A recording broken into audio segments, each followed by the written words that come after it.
Let me show you the procedure how to solve a problem using curl.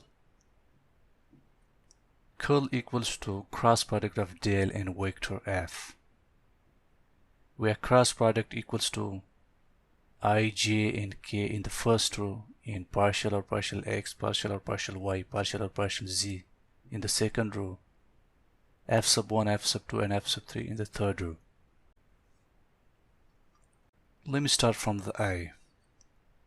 Anything that is in the line with the I, either at left side or right side, will be ignored, and also right under the I.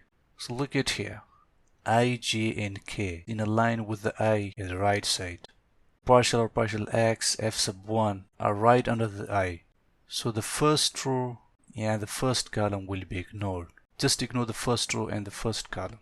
Take cross product between these four terms to have partial f sub 3 or partial y minus partial f sub 2 or partial z. Then start from the j. Minus j.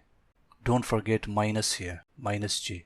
Again, whatever you have with the j in a line, either at left side or right side, will be ignored. And also right under the j. So I can see here that I and k are the elements that exist on left and right. And also partial or partial y, f sub 2 are right under the j.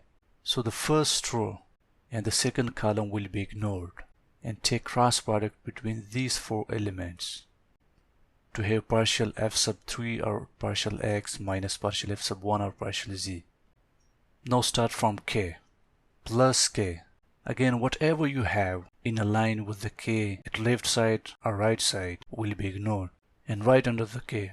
So the first row and the third column will be ignored. So just ignore the first row and the third column. Take cross product between these four terms to have partial f sub 2 or partial x minus partial f sub 1 or partial y. Make sure don't forget plus I minus j plus k. The final output of the curl will be a vector value. In other words, the output of a curl is always in a vector form.